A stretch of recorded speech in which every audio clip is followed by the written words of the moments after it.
బయటికి వచ్చిన తర్వాత సోనియా గారితో బాండింగ్ ఎలా ఉంది? మాట్లాడతాను, we keep talking. Okay. But ఆ మ్యారేజ్కి వెళ్ళేది because I was out of station.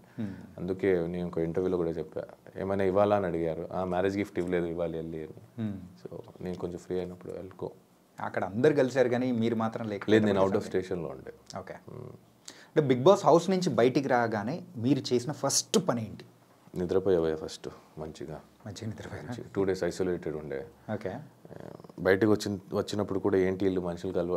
Basically నాకు ఎట్లయిపోయిందంటే సడన్గా జనాలు చూసేసరికి ఐ వాజ్ లైక్ నాకు కొంచెం దూరంగా అనిపించింది. అంటే అన్ని రోజులు అక్కడ అలవాటు అయిపోయి మరి జనాలు ఎక్కువ చూడక సడన్గా అందరినీ కొత్త వాళ్ళు అనిపిస్తున్నారు, ఎందుకు వీళ్ళందరూ వచ్చారు అని కూడా అనిపించింది. బట్ వాళ్ళ పాపం వాళ్ళ తప్పు కదా, నాదే తప్పు. బికాస్ నాకు అది అలవాటు అయిపోయి అలా అయిపోయింది.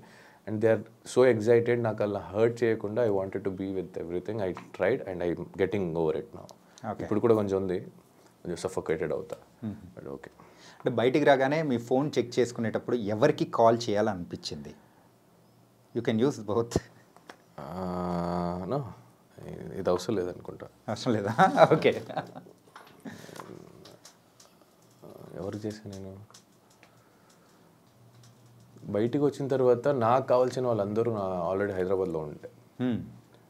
నాకెవరు ఫోన్ చేయలేదు, నేనెవరు ఫోన్ చేయలేదు, కానీ నాకు చాలామంది ఫోన్ చేశారు. I spoke to them. నాకు బేసిక్లీ ఫోన్ వాడడం మర్చిపోయా నేను. అంటే నేను పాస్వర్డ్స్ మర్చిపోయా. థ్యాంక్ గాడ్ నేను నోట్ చేసుకొని పెట్టుకున్నాను కాబట్టి గుర్తుపెట్టింది. Even UPI bank details, passwords details, ATM pin అన్నీ మర్చిపోయి అది గుర్తుపెట్టుకున్నాను. అదే నోట్లో ఉంది కాబట్టి బతికిపోయింది. ఫేస్లో ఉంది కాబట్టి ఓపెన్ అయ్యేది, లేదంటే ఫోన్ కూడా ఓపెన్ అయ్యేది కాదు. మర్చిపోయి పాస్వర్డ్ మళ్ళీ అలవాటు అయ్యడానికి ఒక 2 రోజులు పట్టింది. So I use to only receive the call. I was so exhausted. చాలామంది ఆల్రెడీ ఉన్నారు నాతో, ఫోన్తో మళ్ళీ వాళ్ళతో సరిగ్గా మాట్లాడలేక బాగోదని I was balancing and it was suffocating. అంటే అలాగే బయటకు వచ్చిన తర్వాత ఫుడ్ కానీ సో బాగా ఫుల్ తింటున్నా, అంటే నాకు నచ్చిందంతా తింటున్నా. అపిటైట్ కొంచెం తగ్గిపోయింది, అంటే ఎక్కువ తినలేకపోతున్నా. లిమిట్ అలవాటు అయింది, అదే లిమిట్ని మెయింటైన్ చేస్తున్నా. బట్ నాకు నచ్చింది తింటున్నా. ఫస్ట్ రాగానే చికెన్ నన్ను ఇంకా దొరికినంత తిన్నా. ఇడ్లీ కూడా కొత్తగా అనిపించింది నాకు, మసాలా దోశ కొత్తగా అనిపించింది, చాలా అయ్యో పానీపూరి ఇవన్నీ కొత్తగా అనిపిస్తుంది.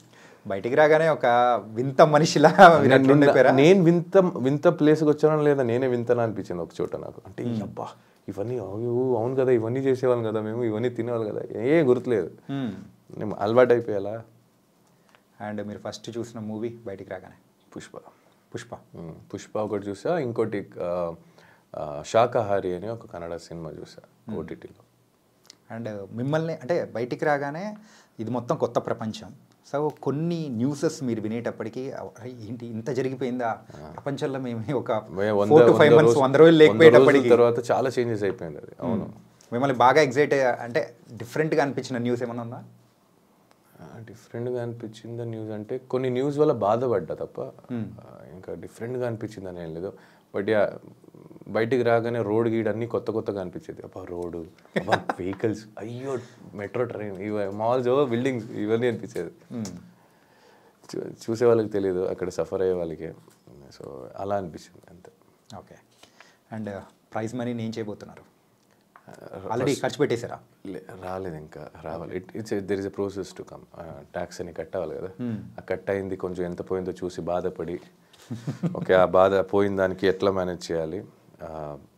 కొన్ని అప్పులు ఉన్నాయి, అవన్నీ తీర్చుకోవాలి. అండ్ నాకు కొంత చారిటీ ఒకరికి చేయాలని ఉంది, చేస్తా. ఇప్పుడు చెప్పను నేను. అండ్ అఫ్కోర్స్ చిన్నప్పటి నుంచి కష్టపడి నన్ను మా ఫ్యామిలీని అందరినీ, మా అమ్మ మా నాన్న రెంట్లో హౌస్లో ఉంచి కష్టపెట్టి పెంచారు. ఇప్పుడు దాకా it's my turn to give them back, make them ఆరామ్సే కూర్చోండి అని చెప్పే టైము. సో అందుకే వాళ్ళిద్దరు అమ్మ నాన్న పేరు మీద ఒక ఇల్లు కొనాలని. ఊర్లోనే కొనాలనుకుంటున్నారా? ఓకే. అండ్ మీరు బయటికి రాగానే సో ఈ రివ్యూస్, బిగ్ బాస్ రివ్యూవర్స్ ఇవన్నీ మరి విని కొన్ని విషయాల్లో కూడా మీరు బాధపడి, కొన్ని ఆనందపడి, అన్ని మిక్స్డ్ ఎమోషన్స్ కూడా. బాధ ఏం లేదు బ్రో,